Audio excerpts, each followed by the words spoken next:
और जैसे हिजाब वाले मामले पे बवाल चल रहा है, वैसे ही चच्चा नाराज है। जब कोई क्लास में कोई लड़की सिंदूर लगा के आएगी तो तुम मना कर दोगे? मंगलसूत्र पहन के आएगा तो मना कर दोगे? चच्चा लॉजिक नहीं चलती, एविडेंस चलता है। ड्रेस डिपेंड करता है ज्योग्राफी पे।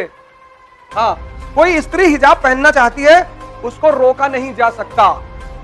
लेकिन क्लास में, और वो भी अगर सिर्फ लड़कियों का स्कूल हो तो, और फिर मान लो तुम आईपीएस बन गई तब, नहीं तब हम सोचेंगे, नहीं नहीं तब का बताओ।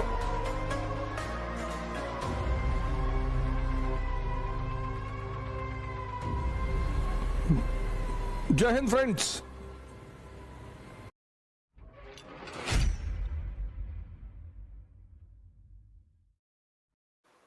अब जैसे हिजाब वाले मामले पे बवाल चल रहा है, वैसे ही चच्चा नाराज है।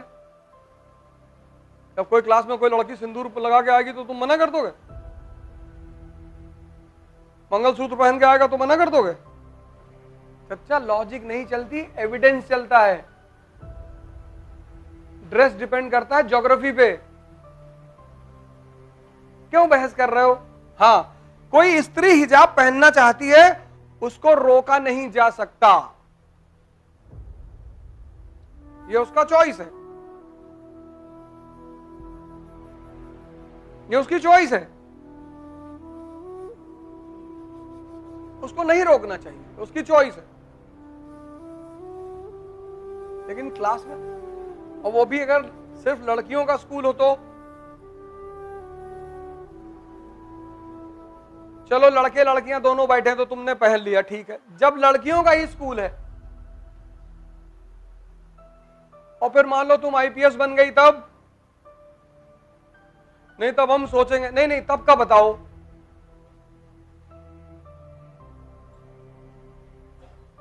वो ईरान की महिलाएं बेचारी लड़ रही हैं, किसी को किसी चीज के लिए रोका नहीं जा सकता, वो उसका अधिकार है व्यक्तिगत। जैसे महिलाएं बाजार जा रही हैं, हिजाब पहन के जा रही हैं, बुर्का, वो उनकी चॉइस है, उसके खिलाफ तो बोला ही नहीं जा सकता। उसके खिलाफ अगर आप बोल रहे हैं तब तो गलत है। लेकिन आप स्कूल में बैठे हैं, क्लास में बैठे हैं, कल आप आईपीएस बन जाएंगे, कल आप डॉक्टर बनेंगे, इंजीनियर बनेंगे, पायलट बन गए। जैसे आज मुसलमानों को दर्द हो रहा है, अब यही काम अगर कोई मुसलमान शासक करता तो मुसलमानों को दर्द नहीं होता।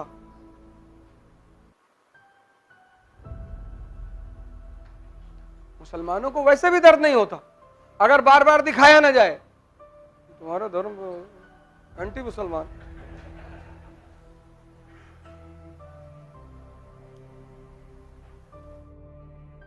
कर्नाटक कोर्ट ने दे दिया वो ऑर्डर कि आप क्लास में नहीं जाएंगे, क्लास में आप हिजाब पहन के नहीं जाएंगे।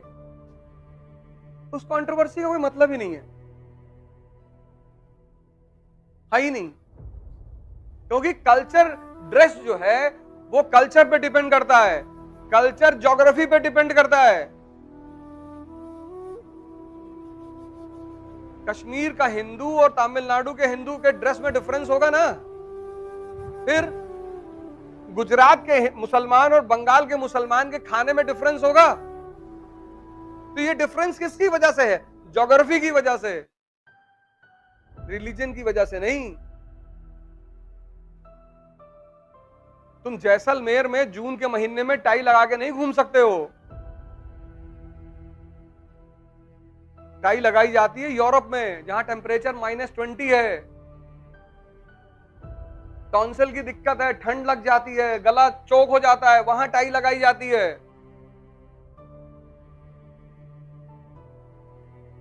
50 डिग्री टेम्परेचर मान लो कानपुर में हो गया तो सूट पहन के, जूता पहन के, टाई लगा के साइकिल चलाओगे?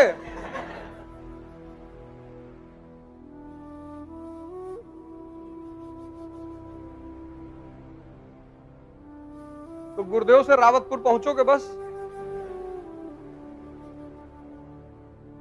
तो ड्रेस और खाना किस पे डिपेंड करता है? लड़ाई ही नहीं है, मतलब ही नहीं है। India is a land of unity in diversity. Ancient India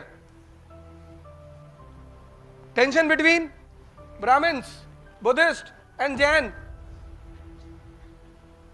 Medieval India. Tension between Hindus, Muslims and different sects. Shaivite, Vaishnavite, Shia, Sunni. And today, the same situation of India. Tension today. Tension between Hindus, Muslims, Christians. तो हम आज जो situation देख रहे हैं वो situation हमने पहले भी देखी और बहुत प्यार से उसे हैंडल भी किया है. Ashoka was ruling on almost entire Indian subcontinent. He was facing that diversity. So he comes out with the policy of Dhamma. And in this policy of Dhamma he says, the core theme of this policy of Dhamma is Sar Vriddhi.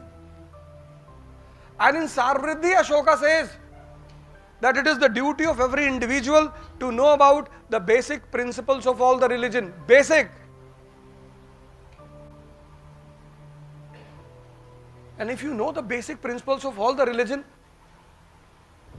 there is no chance of tension among the people of different religion. Religion में दो चीज होती है, एक metaphysics, एक culture. अब कश्मीरी हिंदू और तमिल हिंदू दोनों का ड्रेस में अंतर होगा. Because culture is a part of geography. Sahara desert में तुम टाई लगा के नहीं घूमोगे.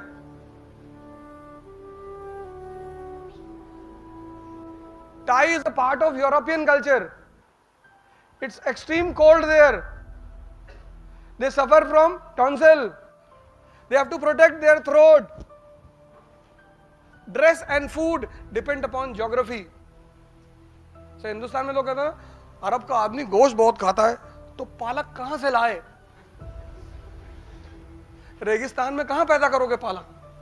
नहीं, कैक्टस को तो खा सकते हैं.